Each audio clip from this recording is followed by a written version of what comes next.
Alright, welcome back everybody. In this video we're going to look at we're going to look at the examples from the angles between vectors lesson that we have here. And we're going to start right out the chute with example 1. Find a unit vector in the direction of u, which is the vector -2, 4. Now in order to find a unit vector that's in the same direction as another vector, imagine we have this vector -2, 4. And it looks like this. Okay, so we want a unit vector that's in the same direction, but only has a length of 1. And it's reasonably simple to do this. What we want to do is we want to take this vector, figure out how long it is, and then just divide by the length of this vector. And that'll give us a vector that's in the same direction, but only has a unit length. Alright. So first we're going to find the length of this vector, and the magnitude of vector u is equal to the square root of -2 squared plus 4 squared, which is equal to the square root of 20, or 2 square roots of 5. And so now we're going to take this magnitude and we're going to take the vector u divided by the magnitude of the vector u. And so we've got -2 over 2 root 5 and 4 over 2 root 5. And if we simplify that,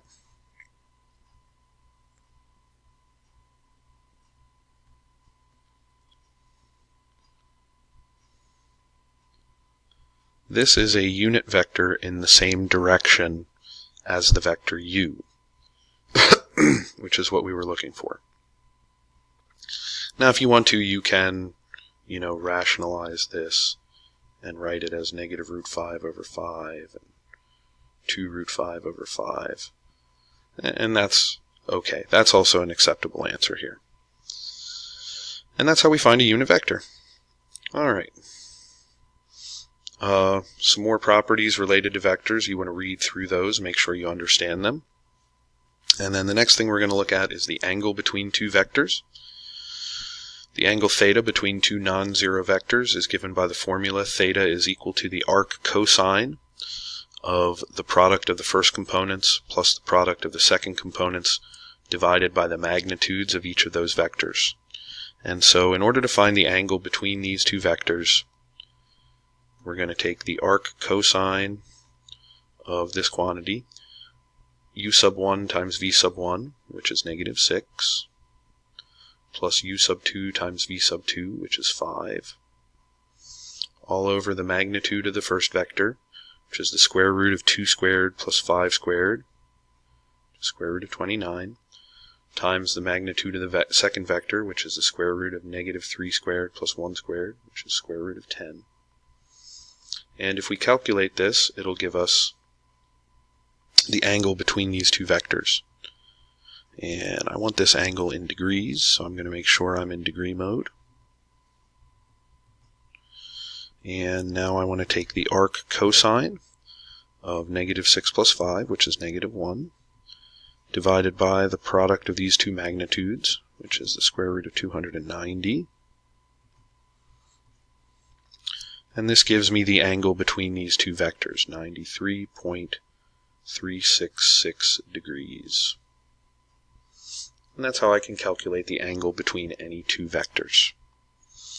Alright, continuing on, there's a bunch of narrative about what the dot product is, and writing the angle between two vectors using the dot product, although actually, me personally, I like to use that original formula. Alright, now on to tangent and normal vectors. A vector is tangent or normal to a curve if it is parallel or normal, respectively, to the line that's tangent to the curve at point P. So in example 3, we're going to find unit vectors that are tangent and normal to the curve at the given point. So first off, I want to find the slope of the tangent line And so I'm looking for dy dx here. And dy dx is going to be equal to dy dt over dx dt. So let's see, dy dt is 1/2 secant of t tangent of t, and dx dt is 1/2 secant squared of t. So this is equal to tangent of t over secant of t. If I evaluate dy dx at time equals pi over 3, I got tangent of pi over 3 over secant of pi over 3. Let's see, the tangent of pi over 3 is going to be square root of 3 over 2. The secant of pi over 3, it's 1 over cosine. That's just going to be 2, right? Tangent of pi over 3 over secant of pi over 3, yep. And so dy dx is the square root of 3 over 4. Oh wait, sorry, I had a moment there. The tangent of pi over 3 is not square root of 3 over 2, it's just the square root of 3. And so there's our dy dx. Now, what that means is that the tangent vector is going to change square root of 3 units in the y direction for every 2 units that it changes in the x direction. And so what we really have here is, if we're looking for a tangent vector, it's of the form 2 comma square root of 3. That's what a tangent vector looks like. Now for the normal vector, the normal slope is going to be negative 2 over the square root of 3. And so the normal vector is going to look like, let's see, we're going to go down 2 over square root of 3. It's going to look like this.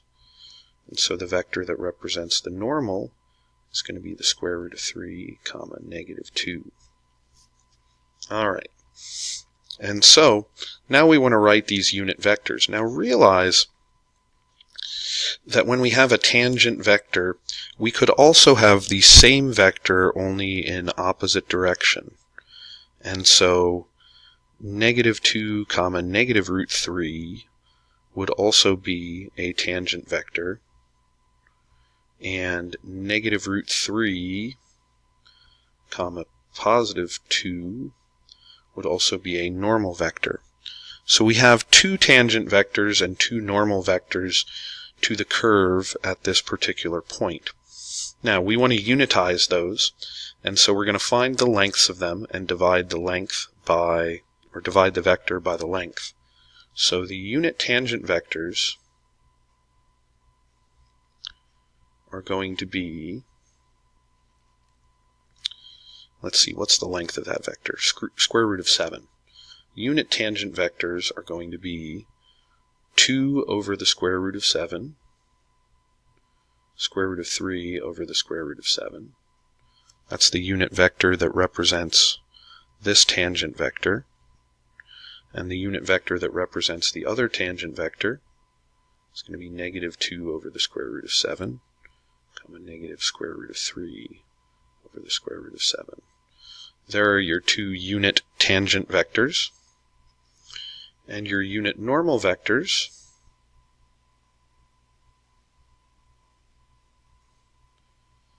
they have the same length, square root of 7.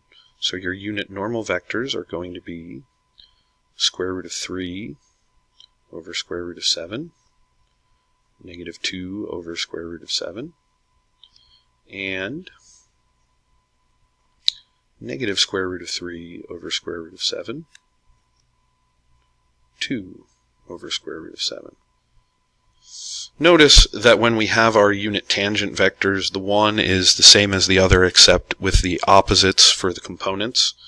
And if we take a unit tangent vector, interchange the components, and negate one of them, that gives us our unit normal vectors. Alright, let's see if I can get through example B here in the time that I have left. So we need dy dx, so dy dt over dx dt. dy dt is 3 over t squared. Dx dt is negative 2 over t to the third. Simplifying this, we get negative 3/2 t.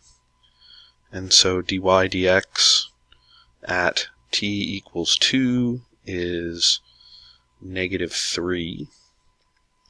Alright, so my sample tangent vector has a slope of negative 3. Alright, so it's going to have an x component of 1 and a y component of negative 3. And the other tangent vector has components of negative 1, positive 3. My normal vectors have a slope of positive 1/3. So my normal vectors look like this. X component of 3, y component of 1, and x component of negative 3, y component of negative 1. Now I need to unitize those. The magnitude of each of these vectors is going to be the square root of 10. And so my unit tangent vectors are going to be 1 over the square root of 10, negative 3 over the square root of 10, and negative 1 over the square root of 10, 3 over the square root of 10, and my unit normal vectors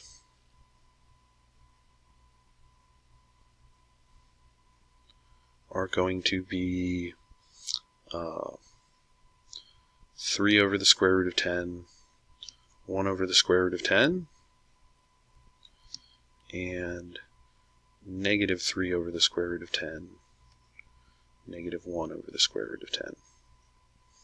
And so there are my unit, tangent, and normal vectors in part B. Alright, so that's it for this video. We've seen some things related to angles between vectors and how we find unit vectors and unit tangent and normal vectors to a curve at a point. See you guys next time. Have a great rest of your day.